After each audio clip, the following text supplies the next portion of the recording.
ఆంధ్రప్రదేశ్ ఉన్నటువంటి ప్రత్యేకతల్ని చూస్తున్నప్పుడు మనం ఒకసారి ఆంధ్రప్రదేశ్ మ్యాప్ ని ఇట్లా చూసుకుంటే మూడు పెద్ద నగరాలు మన చుట్టూ ఉన్నాయి.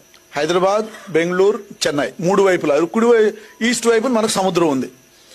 ఈ మూడు నగరాలను మించి ఇక్కడ నగరం అంత వసతులు కల్పిస్తే గానీ రాలేరు. లేకపోతే బెంగళూరులో, చెన్నైలో, హైదరాబాద్ లో ఉద్యోగం వస్తున్నప్పుడు ఇక్కడ ఎందుకు వస్తారు? ఉద్యోగం గానీ వ్యాపారం గానీ. ఈరోజు వ్యాపారం ఎక్కడైనా చేయొచ్చు. క్యాపిటల్ చేతిలో డబ్బులుంటే ఎక్కడైనా వ్యాపారం చేయొచ్చు. ఇక్కడే వచ్చి ఎందుకు వ్యాపారం చేస్తారు? మా ఆంధ్ర రాష్ట్ర రాజధాని కాబట్టి ఆంధ్ర పెట్టుబడిదారుడు ఎవడు ఇక్కడికి వచ్చి డబ్బులు పెట్టడు. ఎక్కడ లాభం వస్తుందో, ఎక్కడ వ్యాపారం చేయడానికి అనుకూలంగా ఉంటుందో అక్కడికే వెళ్తాడు. ఎవరైనా చేతిలో డబ్బులుంటే ఇక్కడ ఎందుకు వచ్చి పెడతారు? సో మూడు పెద్ద నగరాలు మన చుట్టూ ఉన్నాయి. వాటిని మించి అవకాశాలు ఇది కలుగుతుందా అనేది పెద్ద క్వశ్చన్ మార్క్. కల్పించడానికి అవకాశం లేదు. ప్లస్ మనకు చూస్తే ఈ రాష్ట్రానికి ఉన్నటువంటి ఒక మంచి సానుకూలమైనటువంటి పరిణామం ఏంటంటే ఒక 15 సిటీస్, అంటే విశాఖపట్నం, విజయవాడ మెట్రోపాలిటన్ సిటీస్ అంటారు, 10 లక్షల పైన జనాభా ఉన్న సిటీస్. ఇది కాకుండా 5 లక్షలకు ఇరువైపులా జనాభా ఉన్న సిటీస్ దాదాపు 12 సిటీస్ ఉన్నాయి. ప్రధాన జిల్లా హెడ్ క్వార్టర్స్ అన్ని మీరు రాజమండ్రి, కాకినాడ, గుంటూరు, నెల్లూరు, కడప, కర్నూలు, తిరుపతి, ఇట్లా ఒక డీసెంట్రలైజ్డ్ సిటీ నెట్వర్క్ అనేది చాలా రాష్ట్రాల్లో ఇండియాలో లేదు. ఇప్పుడు తెలంగాణకు ఒకే సిటీ, నెక్స్ట్ సిటీ వరంగల్, ఇంకపోతే నిజామాబాద్. ఈ మూడే. కరీంనగర్ కూడా చాలా చిన్న టౌన్, 3 లక్షల జనాభా ఉన్న టౌనే.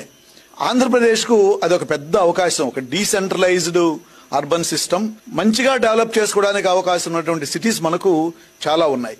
ఇవి కాకుండా అదనంగా ఉన్నటువంటి ఆంధ్రప్రదేశ్ ఉన్నటువంటి వెసులుబాటు 13 ఓడరేవులు మనకు తీరం వెంబడి ఉన్నాయి. అందులో కొన్ని నడుస్తున్నవి, కొన్ని proposed port cities. 5 functional airports ఉన్నాయి ఆంధ్రప్రదేశ్ లో, చాలా రాష్ట్రాల్లో లేవు. తెలంగాణలో అయితే ఒకటే, హైదరాబాద్ అన్నిటికీ. విశాఖపట్నం, విజయవాడ ఉన్నంతలో పెద్ద ఎయిర్పోర్ట్స్ అనుకుంటే కర్నూలు, రాజమండ్రి, కడప 3 ఎయిర్పోర్ట్స్ ఈరోజు ఫంక్షనింగ్ లో ఉన్నాయి.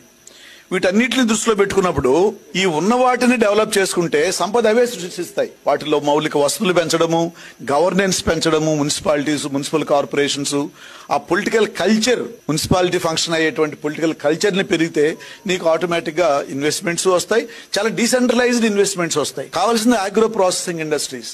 కానీ దాని గురించి మాట్లాడితే ఏఐ ఇంకేదో, నేను దాంట్లో తర్వాత వస్తాను.